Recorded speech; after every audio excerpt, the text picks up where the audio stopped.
Cousins, we've got an awesome update for you. Take a look! A one and a two and a rusty how-to. Hey Cousins, how-to. I wanted to give you a quick update here on this painting that I just picked up at an estate sale over the week. Well, I was going to say over the weekend. It was actually on Thursday this last week, but as you can see, it's this ocean scene here. I think it's quite tranquil, quite nice. I bought this thing based on the age and just knowing that the picture itself was quite nice. But as I got in, before I started to clean it, I'm going to get kind of closer here, and I'm hoping that you can kind of see. When I got real close, I noticed there was in fact a signature, as you can see right here. And it took me a while to figure out what it is, but it is W.E. Norton. It stands for William Edward Norton, who research shows was born in 1843, and he was a painter. In fact, if you look over here at the computer, had it up here. He was in Boston. He was a pupil or kind of studied with George Inness, who's a very famous painter, American painter in the late 1800s. And so what's awesome is that now I've got this signed painting by someone who is known, who has sold things of his, has sold at auction for thousands of dollars, in fact. And so that's quite awesome. But I wanted to update you on that and just say my $175 investment on this is really going to pay up, I think, eventually, depending on when I decide to sell it. But I wanted to give you a couple of tips here as well. We talked about this a little bit before when I was on my way out, but I wanted to just kind of talk again at some of the reasons why I picked this up, not having known that this was going to end up being a pseudo-famous artist. It's that we have the very, very dark colored wood of the stretcher here, 4 pieces of wood, 2 vertical and 2 horizontal pieces.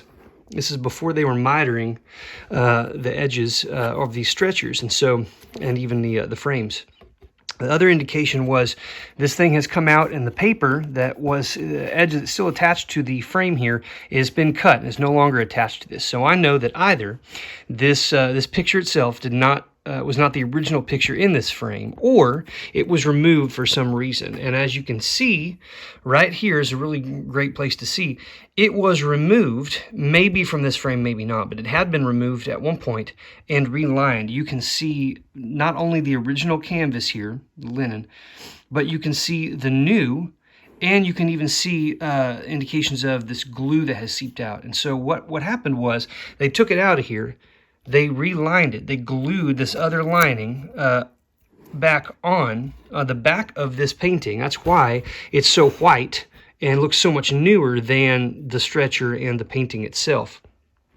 They do this to protect the painting, keep it from cracking or being damaged. It just makes it more sturdy, and it also provides more support when they re-stretch it, which they have to do from time to time. These are the little keys that they put in to help it stretch, and that one's kind of slipping out a little bit there. The other fun thing was you've got these pieces of wood here that are similar. It's probably a darker wood, actually, and you can even see some of the saw marks on it still there. But somebody has used a couple of keys made out of cedar, a little cedar box, which was clearly, based on its label, an old cigar box. That's just ingenious. I love that. Such a cool thing. So when you find paintings that either you can tell that the canvas is very, very dark, sometimes it's stained, splotched, that can indicate age. But the age, particularly, you can tell, and it's just dusty, you can see. But the age of the wood is very, very, very dark. It's just been cured over time. And you just need to look for these clues. Does it look old on the back? You learn more, I think, quite a bit more about a painting based on what you can see from the back, from the frame itself, from the stretcher, from the canvas. Sometimes there's words written on frames, on stretchers, on the canvas itself. Sometimes signatures are on the back of those. So this was such a great find. I'm excited to have it, but I wanted to give you an update that my sort of intuition in dating this piece to around the late 1800s, and finding that signature was quite awesome. So I think what I have left to do here is, it's fairly clean. It's not that bad, but it could use a bit of a clean. And so I am going to remove these these little brackets right here. I'm going to take out the painting. I'm going to clean it, and then I'm going to put it back in the frame. And once that's done, I'll probably get to trying to fill in with some wood putty these little cracks here on the frame here of this kind of this white plastery stuff. A lot of these old frames, they look like they're hand-carved wood, and in some cases they are, but most of the time all these intricate designs were actually plaster that was poured into pre-made forms and then attached when wet to the wood, and then it dried, and once it was completely dry, then they hand painted it.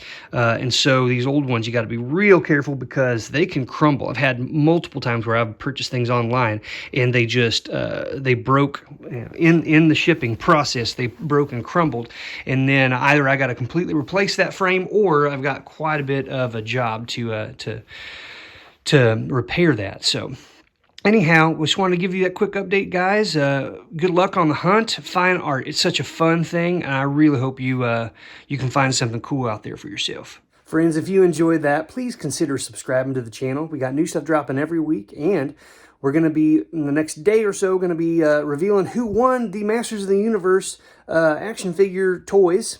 And then also, we're going to have a new giveaway that's going to drop later on this week. So take care, cousins. Have a good one. Rusty.